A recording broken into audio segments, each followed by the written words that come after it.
The people from the platform, the people up there giving these presentations, sometimes on webinars, sometimes on copywriting, sometimes on advertising strategy, they were using the same hypnotic language patterns that I was as a hypnotist to help my clients. The interesting thing, though, was that even they were not calling out the methods as to what they were. Now, this is not to say that those people were hiding behind these techniques. That's not to say they weren't revealing the secrets of what it is, because here's the reality of all of this. All communication is influential.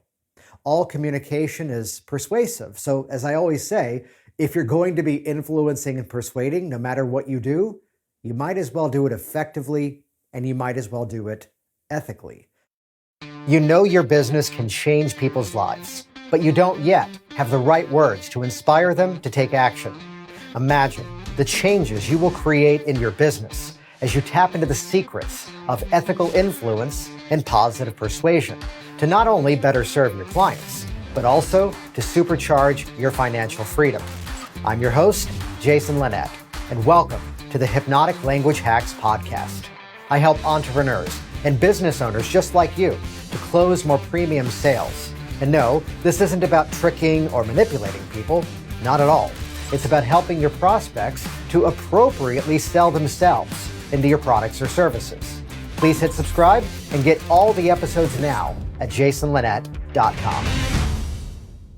You know, if you think about it, there's a system to everything, even the events of life that we often go through. And perhaps right now, think back to when you were a very small child. Although if you really think about it, you probably don't remember this exact memory. The experience of learning how to walk. That what has to happen for that to occur? Well, there's a natural series of steps to the experience of learning how to walk. First of all, we have to build up enough strength to get up on, let's say, all fours on your hands and knees. And then once you've done that, then comes the opportunity to figure out how to stand up while perhaps holding on to something. And only then, once you've done that, do you perhaps work up that courage, that confidence to then stand up on your own and kind of hobble around a bit and find that balance. But then imagine that courage that it takes to take that very first step. And all of a sudden, just like that, you're walking. So if we take this experience of walking and break it down, you can start to realize it's not just the singular event of the kid one day decided to just stand up and start walking. No, there's a systematic process to it. And this week on Hypnotic Language Hacks, episode number 17, we're going to talk about what is hypnotic influence for business. And rather than just give you like the 30,000-foot overview, we're about to break the whole process down into 4 simple steps. Before we get started today, if you want to easily grab people's attention, naturally build authority, and organically have your prospects wanting more from you, even before you've made an offer, I've created a step-by-step program to help you to do just that. It's called Business Influence Systems. And this is your opportunity now to visit jasonlinett.com to get a free behind-the-scenes tour of the exact hypnotic persuasion strategies that you can ethically use to better start up or scale up your business. If you want a proven framework to boost your confidence, attract premium clients, and inspire more people to take action with you, get Business Influence Systems now at jasonlinett.com. What exactly is hypnotic influence for business? And to rewind part of the story back as part of the answer here takes me back to a conference that I went to a number of years ago. I was there, it was a wellness convention, and I was teaching a program all about getting found on the web and writing headlines for websites. And someone walked by my table and she said to me, "It's so nice that you have that hobby of working on your website." And she explains, "I'm more interested in helping my clients." And if you heard it in my voice, she actually said it even more arrogantly than I characterized it to be. To which we then got off into a little bit of a rather polite exchange, surprisingly, where I found out she was typically seeing about 4 or 5 clients a month. Meanwhile, at that point in my business, I was serving about 25 to 30 clients a week. So in her world, it was this burden of running a business because it was so noble. By the way, we often call this savior syndrome in the business world. So here she was, stuck in that model where she was convinced that the work was so difficult that could only handle about 5 or 6 clients or so a month. When in my world, I was seeing upwards of 100 people in a month at a time, and very clearly serving a much bigger population. So I tell you this as a bit of an away from strategy, because here's what happened. I decided for a brief while, let me stop going to wellness conventions. Instead, let me go where the money is. Let me go to marketing conventions, advertising conferences. That's about the time I started to learn more and more about how to better run my business. And here's the discovery that I made. The people from the platform, the people up there giving these presentations, sometimes on webinars, sometimes on copywriting, sometimes on advertising strategy, they were using the same hypnotic language patterns that I was as a hypnotist to help my clients. The interesting thing, though, was that even they were not calling out the methods as to what they were. Now, this is not to say that those people were hiding behind these techniques. That's not to say they weren't revealing the secrets of what it is, because here's the reality of all of this. All communication is influential. All communication is persuasive. So, as I always say, if you're going to be influencing and persuading, no matter what you do, you might as well do it effectively, and you might as well do it ethically. So going to that experience, I discovered this bit of a gap between the hypnotic language patterns that I was already aware of in my work as a hypnotist, helping people to overcome fears, helping them to let go of unwanted habits, helping them to rapidly change their behaviors. And then looking at the business world, this is where one of my catchphrases, you've likely heard me say this already. Why are most businesses on social media? Well, the reason they're there is because they think that they're supposed to be. Now, that's not to say don't go off and do social media. In fact, go to my Instagram channel, my Twitter channel, LinkedIn, Facebook, all of these things. And we're rather active. There's even a private business influence community that I run on Facebook. Check the show notes. Go to jasonlinett.com/17. Join us there. So as much as there's a big social media presence that we maintain in the shape of my business, here's the thing I want to highlight. There's a very specific strategy behind every bit of it, in terms of what happens when someone clicks onto a website, in terms of how even the title of a podcast is crafted. So going back to that metaphor a little while ago about the little kid figuring out how to get up on all fours, eventually crawling, eventually standing up, and then eventually walking. There's a system behind everything. So what I've discovered, though, is by working with my private clients over the years and eventually taking a class that I've been teaching live and in person, and eventually now it's available as an online program, is when you have the right words in the right order, you can become so much more influential in the messaging that you deliver. To go into any specific moment, whether it's a one-to-one meeting, whether it's standing on a platform and talking to a group of people, whether it's even hopping up on a webinar or even online Zoom, or even if you're simply sitting in your home, typing away on a keyboard, crafting up the copy for a website.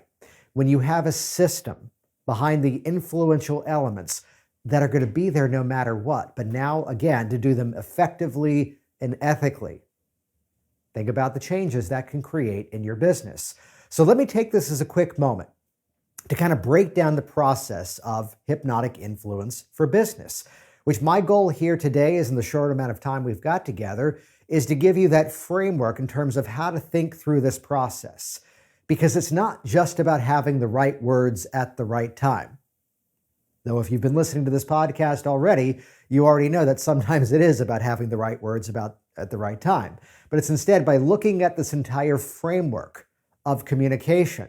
And just like the story of the kid standing up and walking, to have this formula in the back of your mind. Because think about these examples for a moment. Let's say you're about to meet with a client and just for whatever reason, things are not quite clicking. What if you had a simple 4-step framework in the back of your mind to easily and naturally move that communication through, and by doing so, move towards that common shared outcome? I'll even tell you a bit of a personal example, which good luck finding this example. I'm curious to see what happens. I was recently not just hosting my own podcast, but I was the guest on someone else's podcast. And you know that feeling when you're having a conversation with somebody and clearly they have their own agenda and you just happen to be there? I'll say this as politely as I can. Clearly, this person had an expectation as to what that interview was supposed to be. And just simply put, that's not what I did.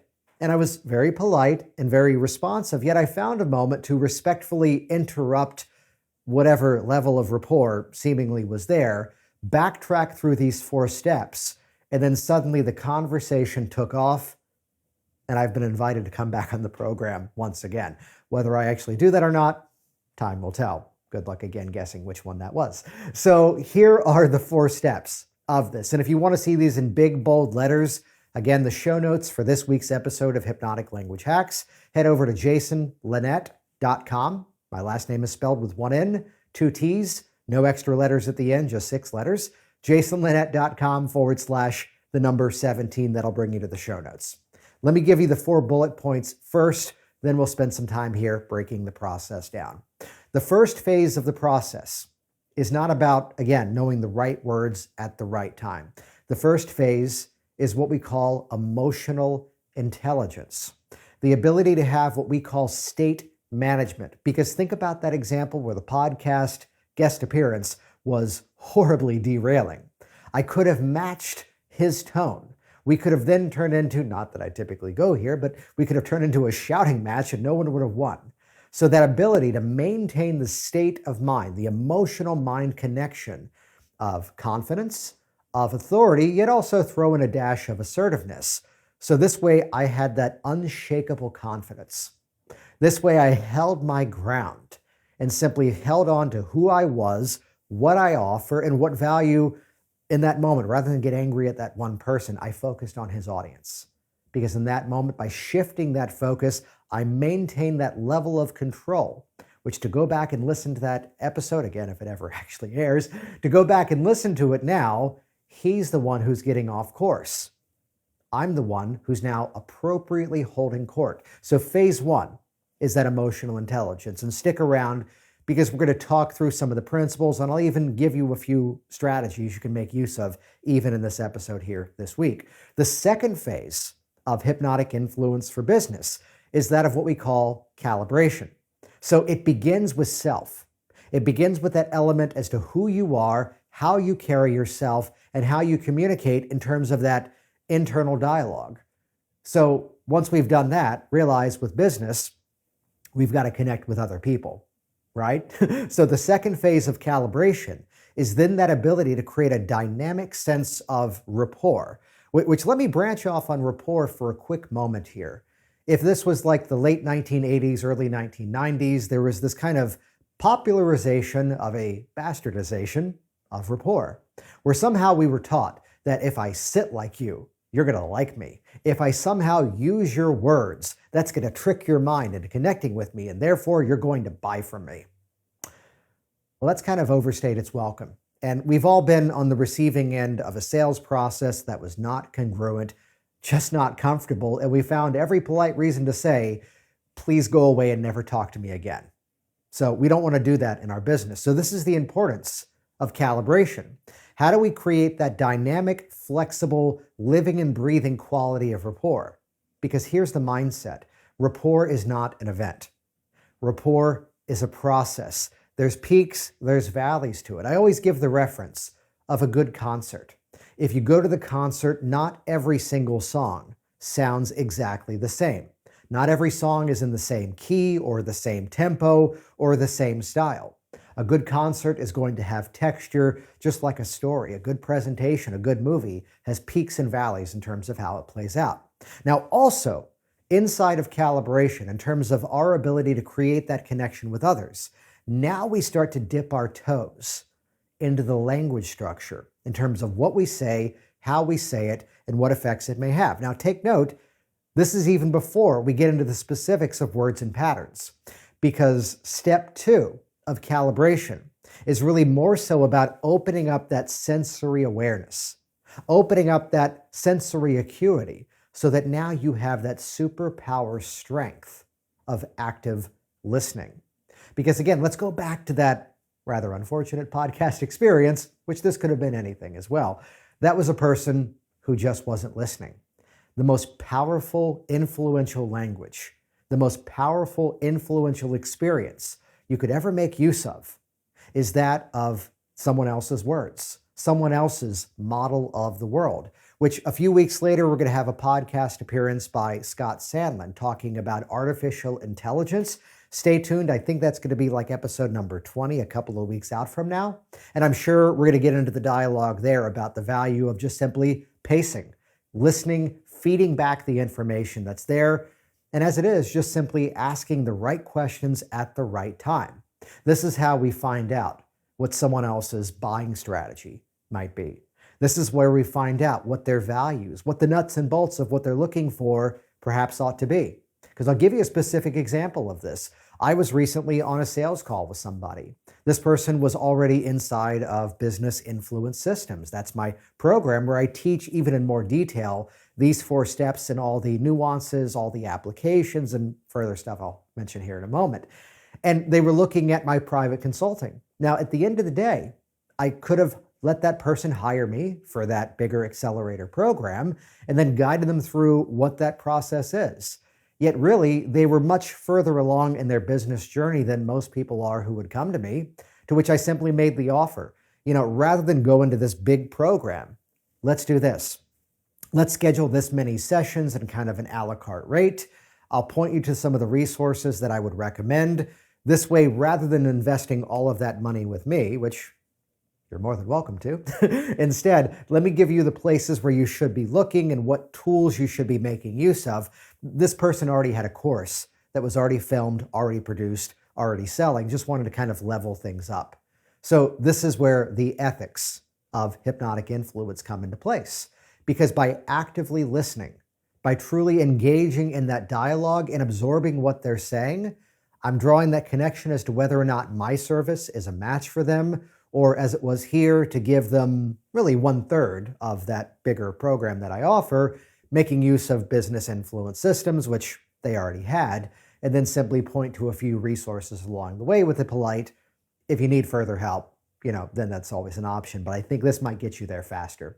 So the value of calibration, actively listening and genuinely caring and asking the right questions at the right time. Phase 3 of hypnotic influence for business is usually the part where people expect I'm going to start. And yet you're already realizing this is now the halfway point of the hypnotic influence system process. So phase 3 is that of the words and the patterns. Because out of the models of hypnotic language patterns, out of the models of NLP, neuro-linguistic programming, out of the models of simply running a business now for going on about 2 decades, simply finding the right sequencing, the right order, the right way to present information so that people are now ready to take action with you even before you make an offer. So by looking at these specific words and patterns, it's where now that we've got that state management, now that we've got that level of control within ourselves, and now that we can better communicate with others, now everything is an asset. The words that they've been speaking, the stories that they've been telling, the metaphors that they have been using, I can now begin to appropriately feed back to that person in influential ways that very often, if it was a limiting belief system, if it was some idea that was holding that person back, we can now, through these various words and patterns, respectfully feed their own belief systems back to that person in such a way so that now the older way of thinking doesn't quite hold up the way that it did before. And again, the ethical side of this is only if now changing that belief system is going to help that person. Here's someone I worked with recently that was looking at the fact that he wanted to take a project of his to a new market. And he was looking at the fact that it took him like 2 years to build the business that he currently has in the market he's already established in. And as he put it, he goes, I need to make this happen faster. The market is changing in the midst of a global pandemic. And you know what? I don't have 2 years to make this work. And it took a little bit of verbal, influence here to simply feed back the belief systems. And a big component inside of the words and patterns is learning the skills of building stories, hypnotic metaphors. So for him, a guy who happened to also be fascinated with fitness, there was a very easy metaphor. Because do you realize that the 2 years that you spent building out this business originally in another market help you to establish the muscle of now you know how to do this?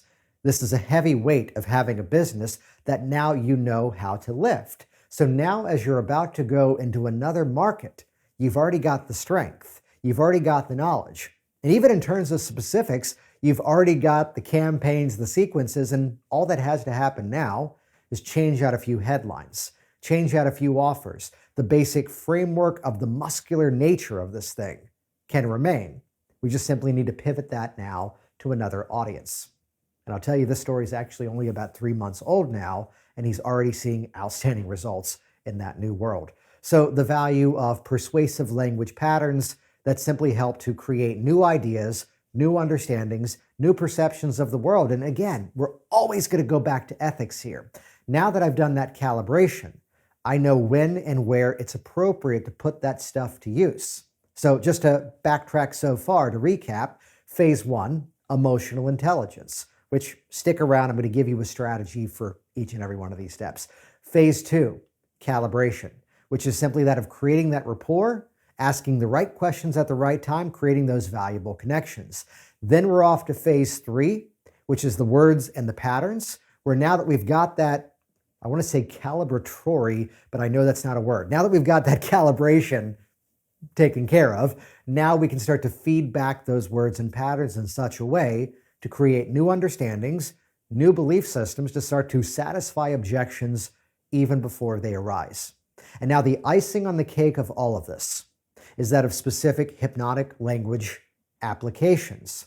The whole principle that I want you to hold on to here is that frameworks equal freedom.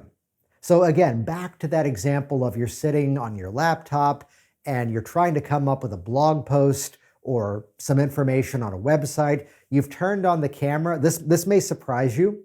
I've discovered there's a lot of people in business who are terrified of doing what I'm doing right now. A lot of you may be listening to this as a podcast on your favorite podcast episode players. However, this also produces the video. We do a high production shoot of this information. It goes to YouTube. Feel free to watch me there too. But right now, standing in front of not just one, but 2 cameras, a lot of people are terrified to do what I'm doing right now, which here's what I've discovered. It might not necessarily be a fear of the camera. It might be more so the fact that they don't know what to say once they're in front of the camera, which, by the way, look back through the archives of this Hypnotic Language Hacks podcast. I did an episode in terms of persuasive strategies going on video. Or even better, go over to jasonlinett.com.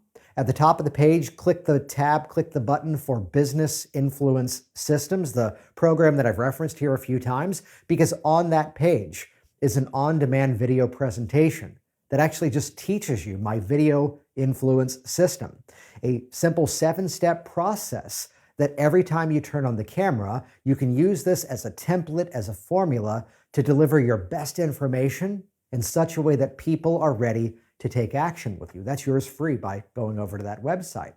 So to have an application, if I'm going to ask for the testimonial from a previous client, if I'm going to go out and do business networking, whether it's in person or even now, so much of that networking is happening online. Or even perhaps if I'm going to write, again, the copy for a website, or even put together the information for an email subject headline. Frameworks equal freedom. So the fact that now, even in the shape of my business, I use these frameworks myself, that if I'm going to sit down and craft a new web page for a website, for a product, a service, or whatever it is, I follow the exact same framework that you're going to get from me inside of Business Influence Systems, where now you're seeing here's why we do the mind read language pattern here. Here's why we do the complex equivalence pattern there. Here's where we start to build this binding language in terms of communication, and now we've got a reason for what we're doing.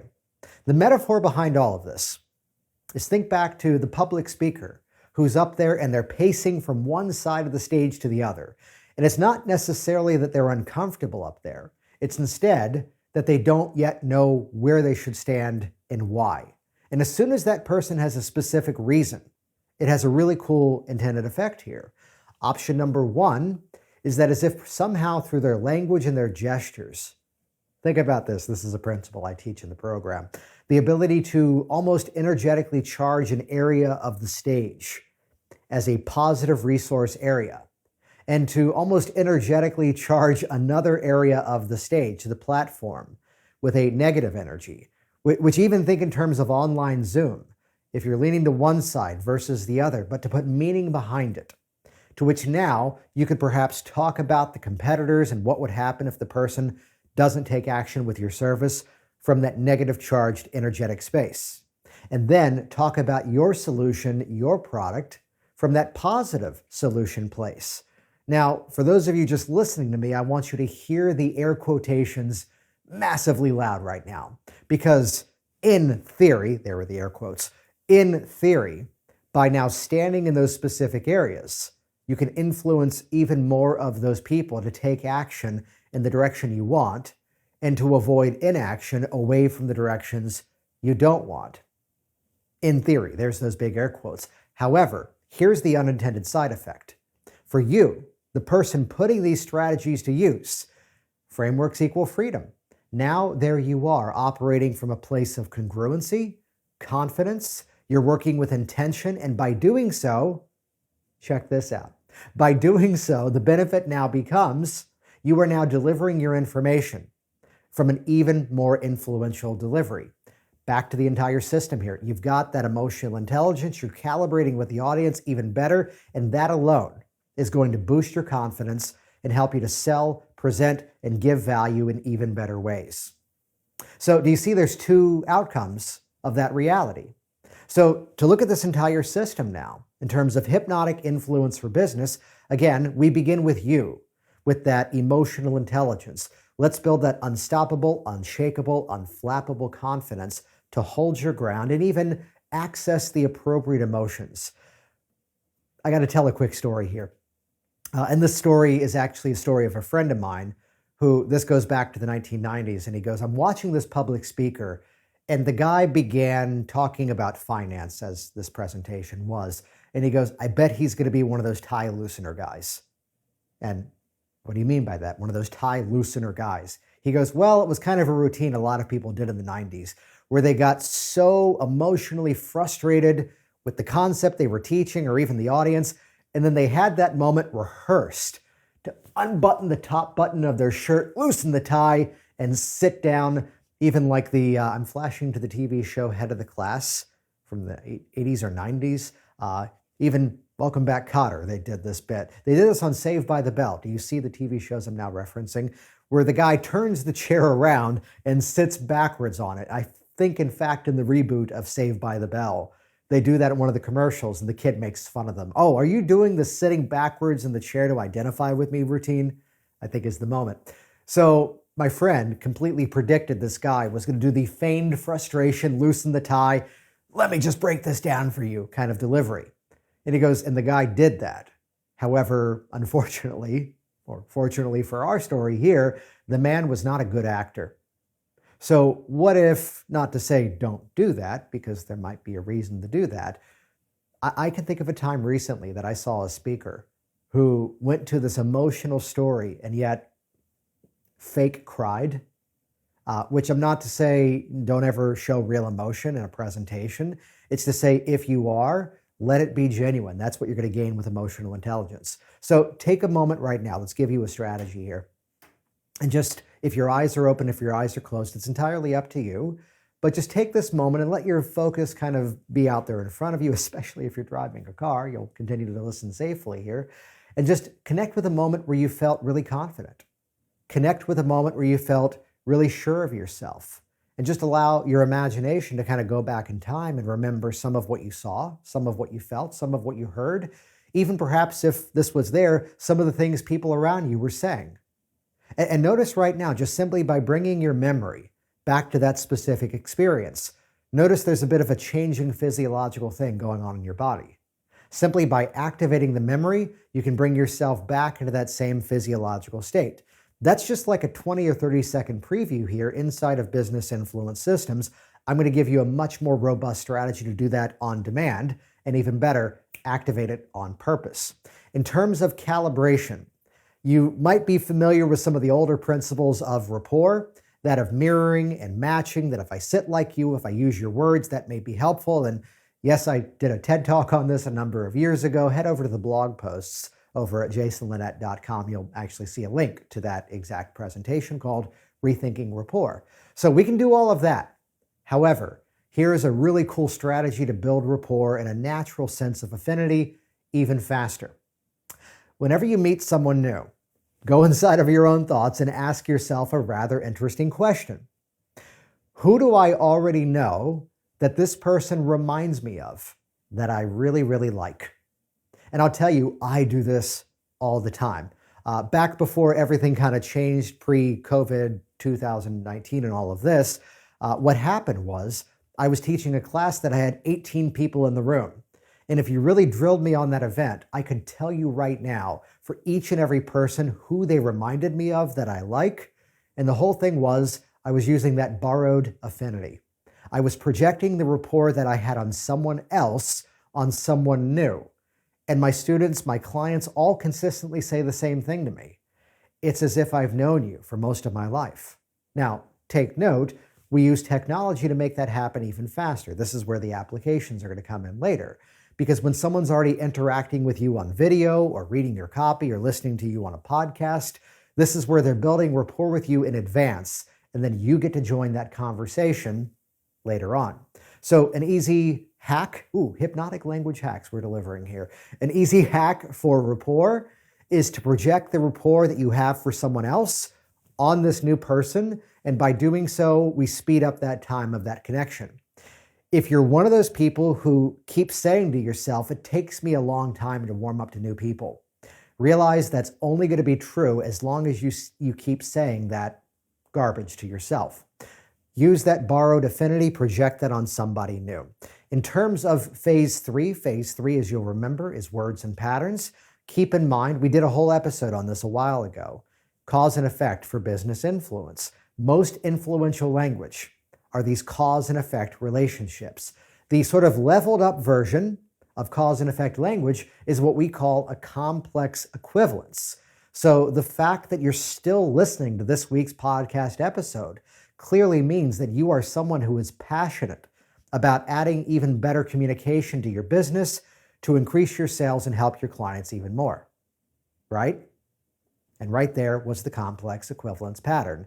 The fact that X is happening means that Y result is occurring. So the fact that you're still listening to this podcast means you're clearly ready to make an investment in yourself to improve your communication skills hypnotically. See how that works? The fact that you're still watching this video, the fact that we're still having this conversation, the fact that you called me now for the third time means, fill in the details. That's a complex equivalence. That's my personal favorite pattern. And then fourth, in terms of applications, look at how, if you rewind back through this episode, even before we got into the content here, before the pre-roll, when I gave a quick ad for Business Influence Systems, I opened with a story. I opened with a metaphor. If you think back, this episode began with the metaphor of the child standing up and walking, a common shared experience that we all have. And yet now I have taken that correlation of the walking and now brought that into your communication. And do you realize how now I gave you about 4 steps previously? And there's no accidents here. By talking through my process of hypnotic influence systems, the process I teach inside of Business Influence Systems, there's also 4 steps. So think about how in your work, as you're engaging with somebody new, what would happen differently? What would happen differently if you opened with a story? So all of our communication is influential. All of our communication is effective. And if you found value in this, I'd encourage you to head over to jasonlinett.com. At the top of the page, click the button for Business Influence Systems. You'll see there's an opportunity there to watch a free on-demand presentation that gives you a little bit more detail behind what I've shared here. And then in the process of that, gives you my video influence system. So head over to jasonlinett.com. There's even more on that tab for Business Influence Systems. Change your words, change your business, change your life. Thanks for listening. You have been listening to the Hypnotic Language Hacks podcast with Jason Linett. Please stop everything and start exploring jasonlinett.com for even more business influence and persuasion resources. Make it a priority right now to subscribe to this program and listen to every episode, because the next one may reveal that one hypnotic influence secret to massively scale your success. Change your words, change your business, change your life. Get even more at jasonlinett.com.